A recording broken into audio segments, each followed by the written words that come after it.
Hola oyentes de Radio Sefarad y bienvenidos a una nueva entrega del Anaquel, libros de filosofía judía, con Pablo Dreisig. ¿Qué tal, Pablo? ¿Qué tal, querido Jorge? ¿Cómo estás? Muy bien. ¿De qué nos vas a hablar hoy? Mira, vamos a colocar hoy un nuevo libro en nuestro anaquel de esta biblioteca imaginaria borgiana de libros de filosofía y pensamiento judío. Y en el caso de hoy, como en otros casos, tenemos un anaquel ambiguo. Es un libro que podría estar incluido en dos o tres anaqueles al mismo tiempo. Que como toda biblioteca, cuando recibe un nuevo libro, es una decisión compleja en qué anaquel, en qué clasificación colocar el libro. Dicho de otro modo, el libro podría estar en filosofía judía contemporánea o en filosofía judía medieval. Eh, Podría estar en filosofía judía contemporánea porque su autor, uno de los filósofos judíos más importantes del siglo XX, también uno de los filósofos de filosofía política en general, independientemente de los judíos más importantes del siglo XX también, Leo Strauss, efectivamente fue un filósofo judío contemporáneo. Y el libro del que vamos a hablar hoy es un libro de Leo Strauss llamado Estudios de Filosofía Política Platónica, editado por Editorial Amorortu. El libro se publicó en esta edición de Amorortu en español del año, estoy buscando el año de publicación en el libro, vamos a ver si lo encontramos. El original en inglés, editado por University of Chicago Press, es de 1983. Y la edición en español, la de Amorortu, es del 2008. Este libro, decíamos, es un libro fundamental porque al lector, que seguramente forma parte de la familia de nuestros oyentes, está interesado por la filosofía, el pensamiento filosófico judío, sobre todo el pensamiento filosófico judío medieval, sobre todo Maimónides, también Spinoza.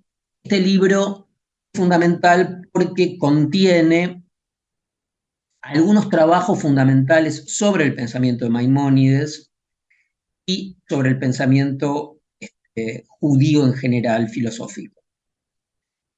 Eh, es, digamos, un imprescindible para entender el mapa del campo y de los debates de la filosofía judía del siglo XX.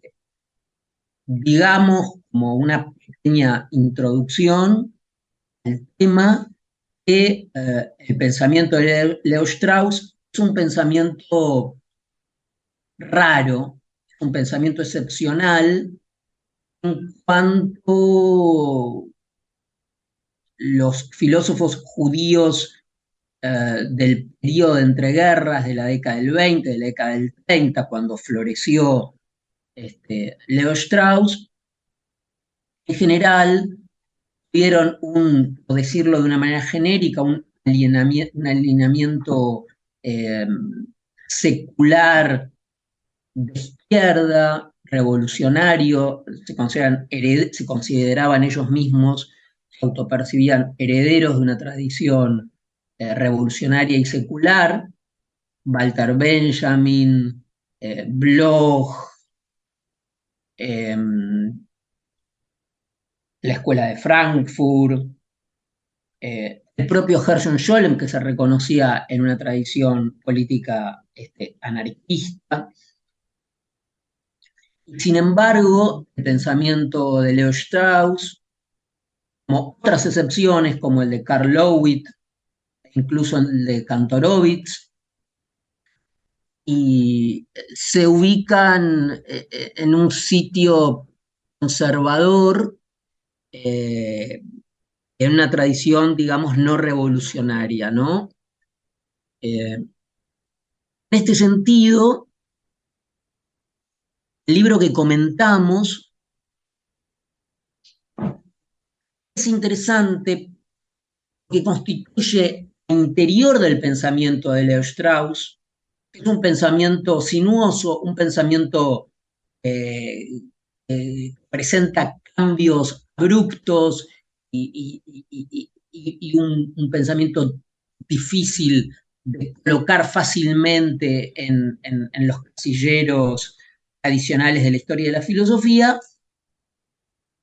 Este libro que estamos comentando hoy eh, recoge por lo menos 3 trabajos. Uno de ellos, con el título de Jerusalén y Atenas, algunas reflexiones preliminares, del año 67. Otro trabajo, Notas sobre el libro del conocimiento, de Maimónides. Y otro trabajo, Ensayo introductorio para Hermann Cohen, Religión de la razón a partir de las fuentes del judaísmo, junto con una nota acerca de la carta sobre la astrología de Maimónides y también una nota sobre el Tratado del Arte de la Lógica de Maimónides. Todos estos trabajos que acabo de mencionar, recogidos en este texto, participan, digamos, de lo que podríamos llamar el Strauss tardío, el último Strauss. Dijimos, algunos trabajos de estos son del 67 y otros son del 72. Strauss fallece en el año 1973. Estamos con trabajos tardíos de Strauss, donde, particularmente en relación a la filosofía política judía, la reflexión de Strauss acerca del pensamiento político judío, efectivamente, en mi opinión, da un giro con respecto a las reflexiones tempranas de Strauss acerca del mismo tema. Dicho de otro modo, mientras que la década del 30, Strauss había caracterizado la filosofía judía política medieval, sobre todo la de Maimónides, como una suerte de conciliación y síntesis de dos tendencias en la historia de la filosofía política, que eran opuestas. Por un lado, la tradición luminista, la tradición de la razón, la tradición del conocimiento puesto a la luz pública, un conocimiento para todos. En cambio, en la tradición para este Strauss joven, temprano, la otra tradición filosófica es la tradición filosófica medieval, no tanto medieval, pero sino la tradición mística y racional, frente a esta supuesta oposición entre la religión, la filosofía religiosa, como una filosofía irracional, teológicamente mística, no fundada sobre bases casuísticas, racionales. La filosofía judía medieval, pero no solo la filosofía judía medieval, sino la filosofía de Al-Farabi, la filosofía árabe, la filosofía judía y la filosofía árabe medieval ofrecían justamente la posibilidad de un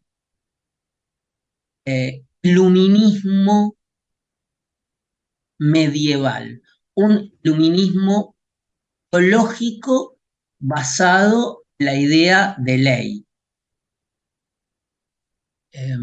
Alajá o Sharia, la idea de ley en el judaísmo y en el pensamiento musulmán, de alguna manera, no quiero decir sintetizaba, resolvía esa supuesta antinomia que pensaba el pensamiento filosófico antiguo y medieval entre el racionalismo y el irracionalismo.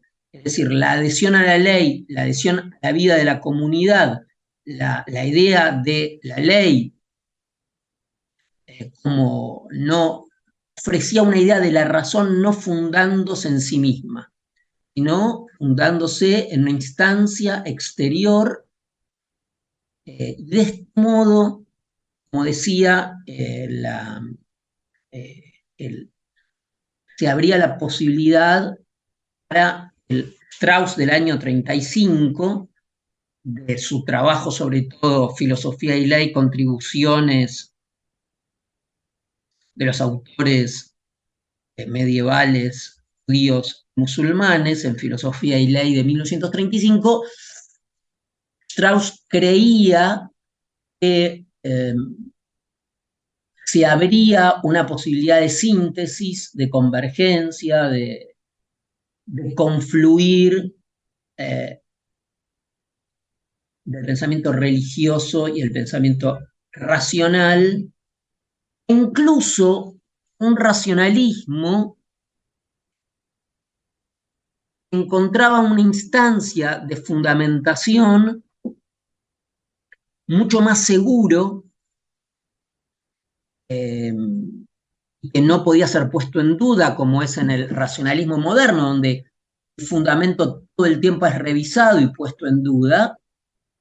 Bueno, este esquema, entonces, en los trabajos de nuestro libro, el Strauss tardío, curiosamente, parece haber como una decepción, una recaída del propio Strauss al final de su vida, de nuevo la antinomia entre Jerusalén y Atenas. Allí donde Jerusalén y Atenas encontraban un modo de resolución,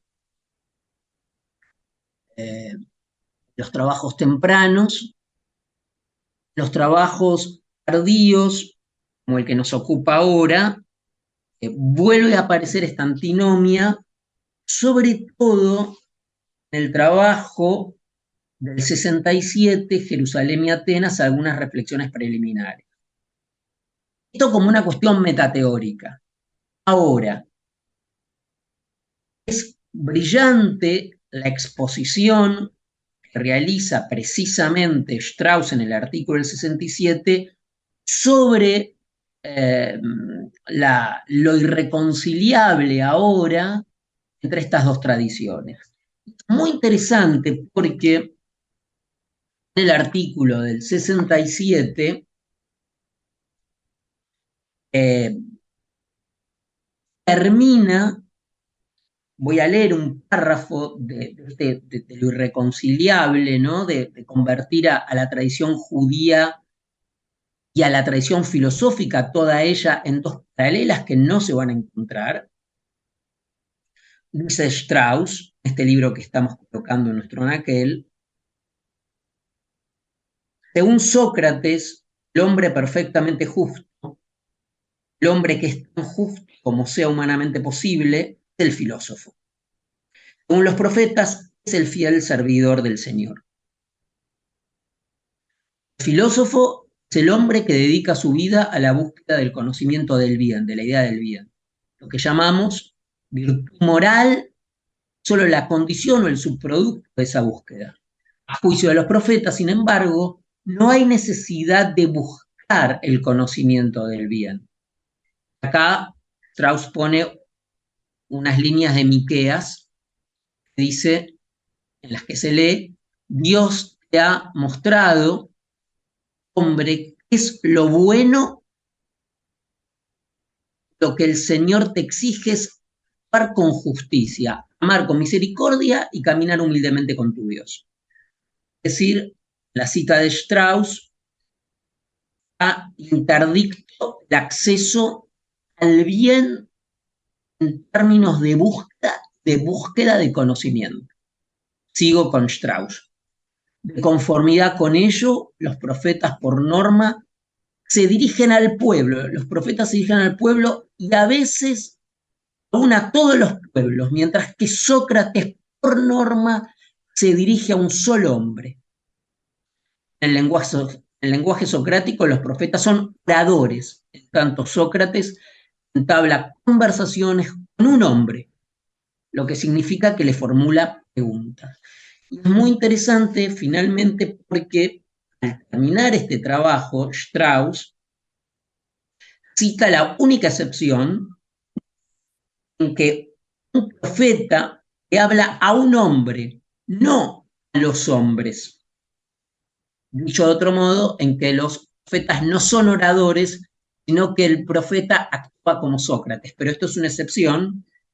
Es justamente en un caso al que nosotros le dedicamos una columna hace ya tiempo, que es cuando en el libro de Samuel, 2 Samuel 12:1-7, Natán lo reprende a David.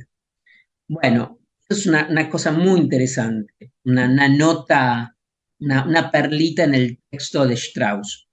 Entonces, recomendamos el libro Estudios de Filosofía Política Platónica de Leo Strauss, que si nos guiamos por el título no nos informa, precisamente en este libro que recoge varios trabajos de Strauss, sobre todo del último Strauss, va a haber trabajos específicos sobre el pensamiento filosófico judío medieval. Pues sin duda es una recomendación que habrá que tomar en cuenta. Ya saben, Leo Strauss, Estudios de Filosofía Política Platónica. Nos lo recomienda Pablo Dreisig, a quien le recomendamos que vuelva a conectarse con Radio Sefarad cuando pueda. Muchas gracias y hasta la próxima. Gracias a ti, Jorge.